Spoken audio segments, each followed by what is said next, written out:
Il y a quelques années, j'ai rencontré une maman qui se rendait pour la première fois à Lourdes avec son petit garçon de 4 ans et demi.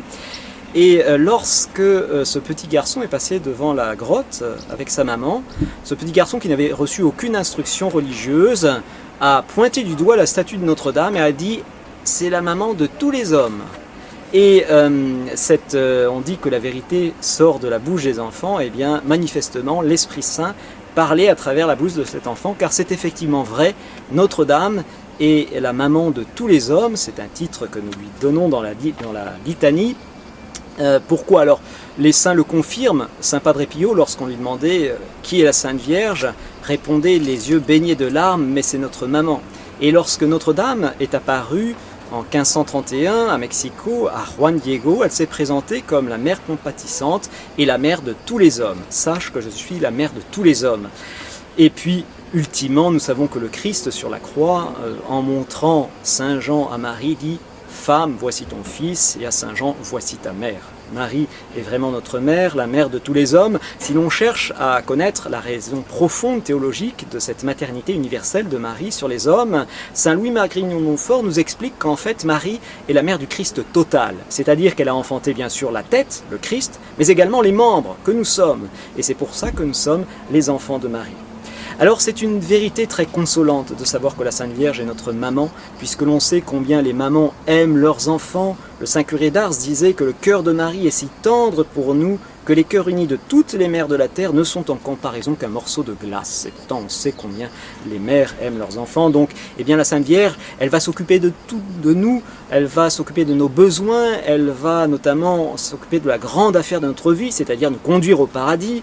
C'est la chose la plus importante et ce n'est pas forcément gagné d'avance. Il y a un combat, il y a le péché, il y a le démon qui s'acharne contre nous, mais avec une maman comme la Sainte Vierge, eh bien, tous les espoirs sont permis. Elle va aussi être notre plus ferme espérance au moment de la mort. C'est une révélation que Saint Dominique Savio faisait à Saint Jean Bosco peu de temps après être mort.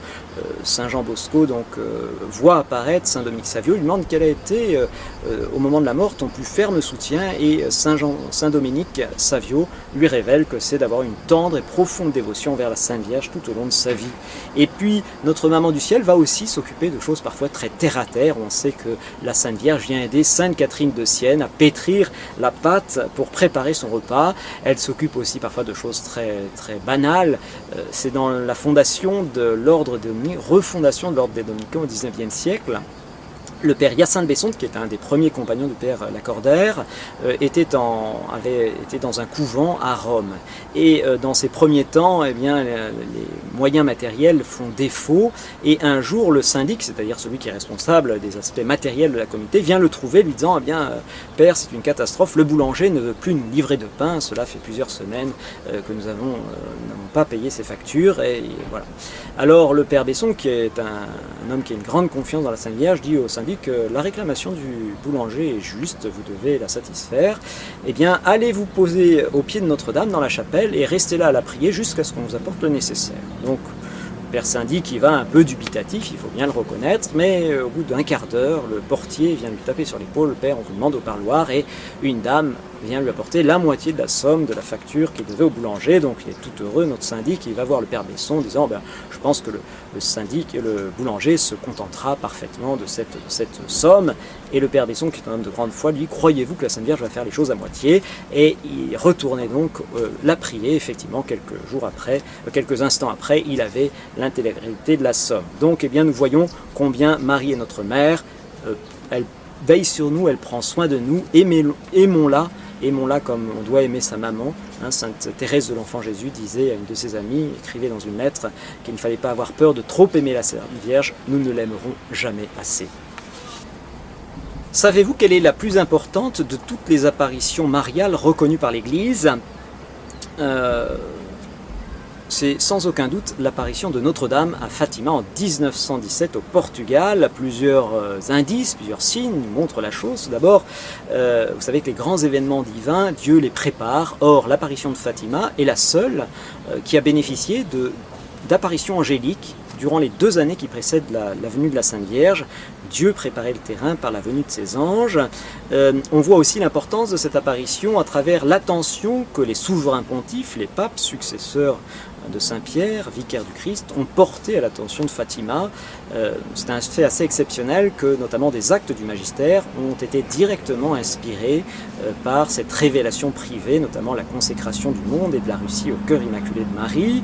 On voit aussi l'importance de l'apparition de Fatima par la très grande richesse doctrinale du contenu de cette apparition.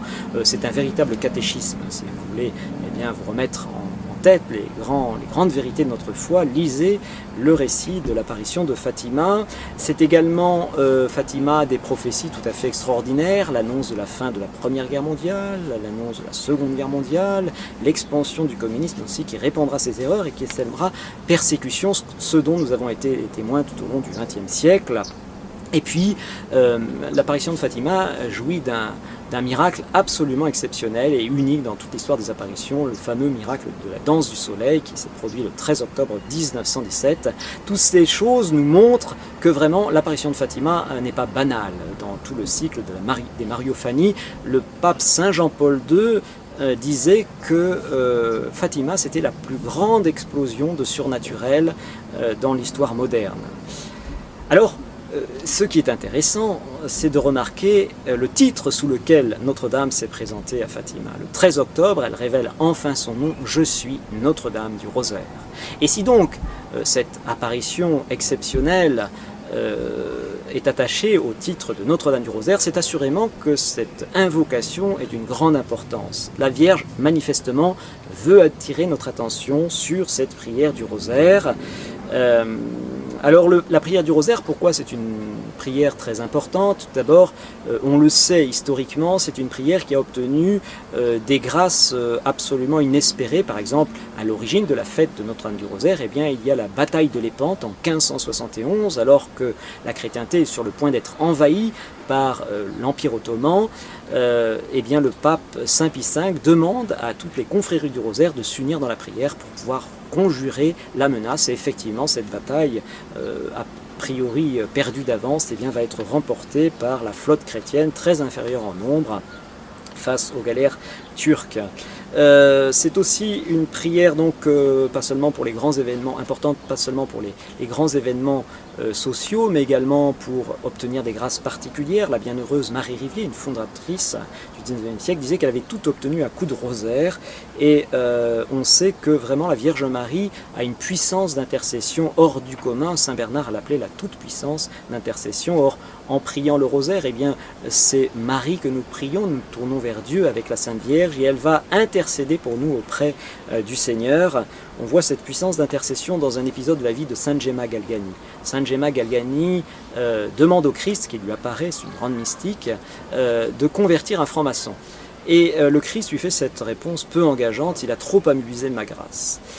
Et Sainte Gemma ne se laisse pas abattre par cette réponse peu encourageante. Elle dit: Seigneur, j'ai compris, je vais en parler à ta mère, et toi va dire non à ta maman. La Vierge adresse un sourire à son fils, et sur l'heure, le franc-maçon se confessa et se convertit. Donc on voit cette puissance d'intercession de la Sainte Vierge Marie. Mais le chapelet, ce n'est pas seulement une rosaire, ce n'est pas seulement une très puissante prière d'intercession, c'est aussi une magnifique prière contemplative, et c'est même le plus important. En fait, à travers les dizaines du rosaire, en contemplant les mystères du Christ, à l'école de Marie, eh bien Marie nous fait pénétrer dans le cœur profond de Jésus et insuffle en quelque sorte, insère dans nos poitrines les sentiments qui habitaient le cœur de Jésus. Quelqu'un de fidèle à la prière du rosaire pourra certainement dire un jour: en vérité, ce n'est plus moi qui vis, mais c'est le Christ qui vit en moi. Parce que lorsque l'on prie le rosaire, c'est la Vierge qui enfante en nous le Christ, qui le fait vivre. Alors, accrochons-nous à nos chapelets, c'est en quelque sorte la chaîne qui nous tire vers le ciel, comme le disait le bienheureux Bartolo Longo, hein. Et si les papes ont tellement insisté pour que l'on prie le chapelet, que l'on prie le rosaire, c'est que c'est vraiment une prière exceptionnelle. Amen.